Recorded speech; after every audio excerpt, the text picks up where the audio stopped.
Famille Boko Wilfried, de nationalité congolaise, est né le mercredi 27 novembre 1974 à Pointe-Noire.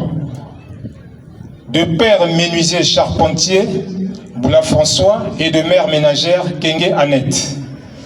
Tous congolais de souche. Voici comment arriva sa naissance.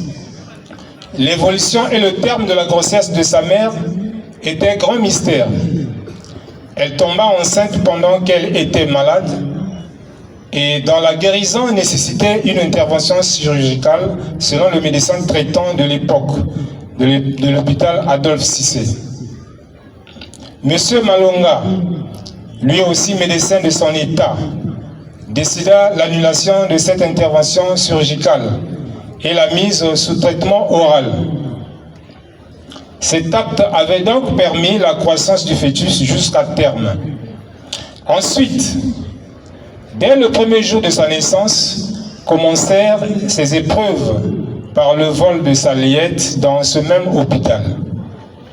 Issu d'une famille modeste, il occupe le 6e rang des 12 enfants. Ses parents d'obédience spirituelle protestante l'entraînèrent peu à peu dans cette voie dès son bas âge. Il a vécu une enfance difficile. À l'âge de 6 ans, débuta le calvaire du chemin scolaire qu'il devait emprunter parfois pieds nus en traversant ruelles et étangs d'eau. De 1980 à 1988, il suit ses études primaires à l'école Mpaka 2, km 8, dans le 3e arrondissement de Tchétché, quartier de résidence familiale, où il obtient le certificat d'études primaires et élémentaires, CP. De 1988 à 1993, il poursuit ses études secondaires du premier cycle au collège Pierre Tchikaya de Bompire, PTB, où il obtient le brevet d'études du premier cycle, EPC. De 1993 à 1997, il poursuit ses études secondaires du 2e cycle au lycée Pointe-Noire 2, à Pointe-Noire, puis au lycée de Mfilou à Brazzaville, en classe de terminale. Cependant, le climat sociopolitique qui prévalait à Brazzaville en 1993 obligea ses parents d'échanger leurs parcelles avec un concitoyen et s'installèrent au 22 rue Mvouti, quartier Vungu. Le 5 juin 1997, la guerre civile éclata dans la capitale Brazzaville au 2e jour du déroulement des épreuves du baccalauréat. En plein événement, Dieu lui fait grâce d'emprunter le dernier train voyageur reliant Brazzaville à Pointe-Noire. De retour dans sa ville natale, il décida par contrainte d'abandonner les études et de refaire une nouvelle vie. C'est ainsi qu'il devint marchand des produits pharmaceutiques au marché de la Liberté. En 1998, il devint père d'une fillette.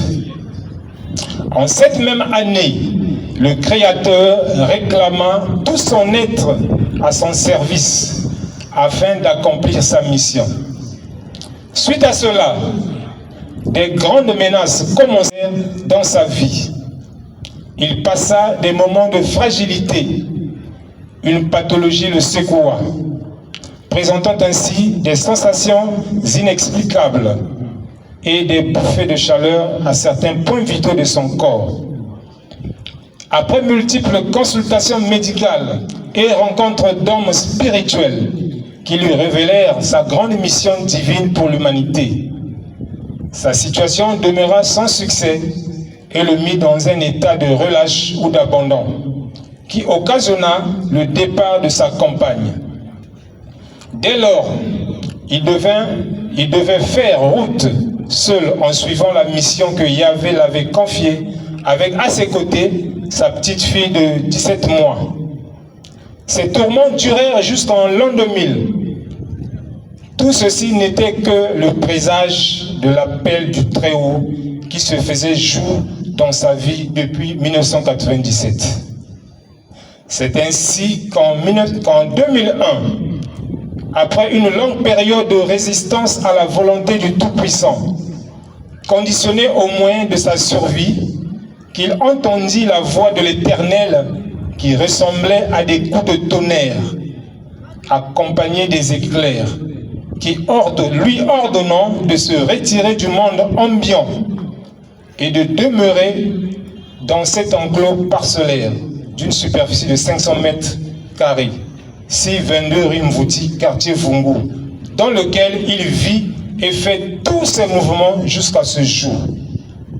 Voici plus de 24 ans, selon le calendrier lunaire, jour après jour, qu'il a sacrifié toute sa jeunesse pour converger vers la volonté de Dieu. De 2001 à 2005, il passa une période intense de purification, de prière, de méditation, des jeûnes, des carêmes, où il fut visité par des êtres invisibles. Ainsi, Dieu le baptisa de feu et d'esprit et changea Wilfrid en Winaïva, qui signifie la grâce de Dieu dans la langue solaire Zorozi. Pour l'implantation de la civilisation solaire, l'âge d'or ou la Jérusalem céleste sur terre, il le soumit à l'action de la transformation de pointe noire en pointe blanche. C'est pendant cette période qu'il annonça la fin du système de ce monde, marqué par des événements sur terre, dont quelques-uns se sont déjà accomplis. La grande sécheresse, l'arrêt d'envol des avions, de circulation d'automobiles, la matérialisation de l'arche de l'Alliance de l'Éternel, le nouveau cycle de vie, dit cycle solaire, etc.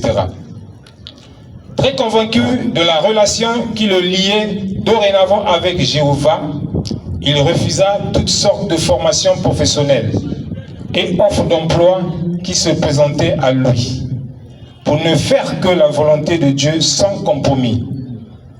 A posteriori, il reçut la clé et le livre d'or universel qui contient le plan d'implantation du royaume de Dieu et de la matérialisation de l'arche de l'Alliance et ses attributs, qui sont les preuves de sa mission sur terre, pour conduire l'humanité dans un nouveau cycle de vie, comme au temps de Noé et Moïse. À partir de 2016, commença la grande activité de l'âge d'or, avec la participation de certains frères et sœurs comme compagnons de mission. De 2008 à 2012, marqua la période de la matérialisation de l'arche de l'Alliance de l'Éternel avec les humains. De 2013 à 2015, marqua la période de la matérialisation des attributs de l'arche de l'Alliance, trône, tabernacle et autres. Toutes ces matérialisations d'architecture et d'art solaire ont été faites par les mains de Winaïva, sans l'aide de la machine, sous l'inspiration divine, en dépit des difficultés financières rencontrées sur le chemin.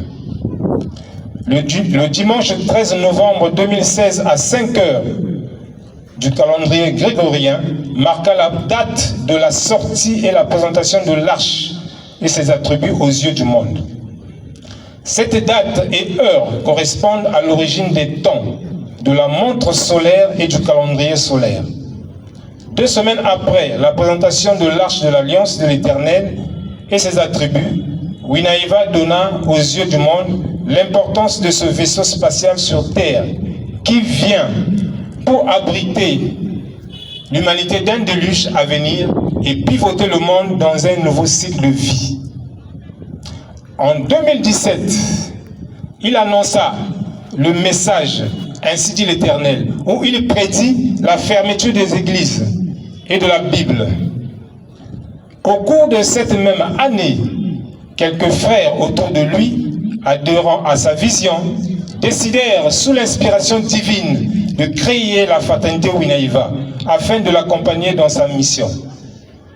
En 2018, Winaïva présenta lors d'un séminaire télévisé avec TPT la langue solaire Zorozi, chiffres et lettres solaires, le calendrier solaire, l'art solaire, ainsi que la montre solaire, qui explique le décalage horaire constaté par les scientifiques du monde. C'est au cours de cette année, après multiples appellations, que certains frères animés par l'Esprit de Dieu s'accordèrent de l'appeler grand prêtre solaire, GPS Winahiva. En 2019, il a passé des entretiens télévisés avec TPT, Le Temps de Réveil, DRTV, Génération d'Élie et Télé Congo Studio 210, où il a confirmé son message sur la fermeture des églises et de la Bible. Pendant cette même année, lors de la conférence du 28 juin à Brazzaville, à l'Institut français du Congo, en sigle IFC, le GPS Winahiva a présenté les attributs de l'arche de l'Alliance de l'Éternel, après avoir donné le message alimentaire relatif au thème « Secret du développement intégral de l'Afrique ». En 2020, en plein confinement, plusieurs prophéties du grand prêtre solaire Winahiva se sont accomplies dans le monde. Suite à cela, il y a eu la descente d'un journaliste de MCR TV au siège de la fraternité Winahiva pour un entretien, tout en témoignant la grandeur de Dieu dans les prédictions du GPS Winahiva. Après 19 ans d'internement et de consécration, le 27 décembre, il est intronisé et couronné roi à Memphis Ier Winahiva par des mages venus d'autres pays. Il se consacre à une vie de pureté, d'humilité, d'amour infini de Dieu, au réveil de la conscience humaine et surtout à la compréhension des Saintes Écritures, la Bible, dont il est porteur de clés.